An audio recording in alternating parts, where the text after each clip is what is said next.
Then this Ruhul Arwah, which becomes the reflection of Al-Haqiqa Al-Muhammadiyya. This is the highest form where the Ruh goes. After Ruh, at the same stage, then the Sir, the inner self of Ruh, Sir, it starts improving. And that is mystery. And this is the higher stage, higher than Ruh. As it was Aql, Nafs. Then it was, first of all it was Taba, Tabiyya. Then it was Nafs. Then it was Aql. Then it was Qalb. Then it was Ruh. And now the next stage has come, that is Sir. This is the mystery, inner consciousness.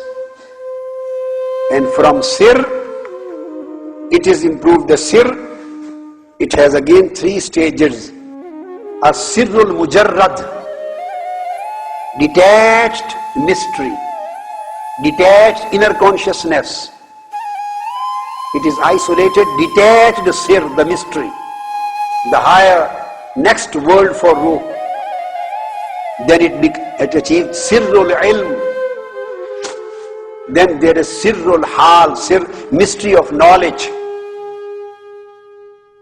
Then there is Sirrul Hal, mystery of the spiritual state.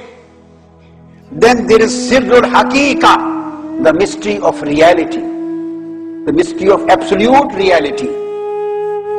Further promoted into Sirru Sir, there is ultimate inner consciousness, ultimate mystery. Sirru Sir then becomes Ru'yatu Sirri Sir, the vision of ultimate mystery. And after vision of ultimate mystery, the seventh stage for Sir mystery comes, and that is the Marifatu Sirri Sir, gnosis of ultimate mystery, gnosis of ultimate inner consciousness. These are Lataif, the spiritual stages, the spiritual entities, the spiritual abstract entities in this world, along with the nafs and intellect and qalb. Everything starts improving and advancing towards Almighty Allah. And after Ma'rifatu Sirri Sir, then comes Khafi. This Khafi is arcane, trans-consciousness. Then Khafi is Akhfa, the most arcane, most super consciousness. This is super consciousness. Akhfa. This is the highest form of inner mystery. And after Khafi and Akhfa comes Ghaib, the unseen. Unseen. And after Ghaib comes Ghaibul Ghaib, the ultimate unseen. And that is the ultimate reality of Almighty Allah, the Lord. Prophet sallallahu alaihi wasallam, he was blessed with this position. He was blessed with the knowledge of Ghaibul Ghaib. And Quran said, وَمَا هُوَ عَلَى الْغَيْبِ بِضَنِينَ. These were various positions which take place and which occur from time to time in this world of human body. These are various entities which work within human life. These are various realities which function in human life. These are their various stages, these various forms, their various manifestations, their various reflections. How do they exist at various times? How do they exist in various stages? How do they function? How do they act?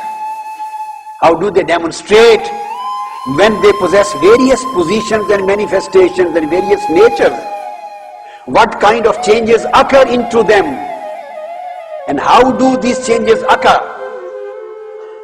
And when occurrence of the changes take place in various divine spiritual entities of human being, then what are the stages of their advancement? And the person who was in the lowest form of nafs is also known as insan. And the person who is at the highest form of knowledge of ghaibul ghaib, and highest form of qalb, and highest form of ruh, and highest form of sir, and highest form of sirru sir, and highest form of khafi, and highest form of akhfa, and the highest form of ghaib, and then he is blessed with ghaibul ghaib. He is also a insan. And here are we consider all insan to be equal and similar. Why? Because the appearance of body is same. Appearance is same. My dear daughters, my dear sons, brothers and sisters, the question is not the appearance. We are here to change the inner self.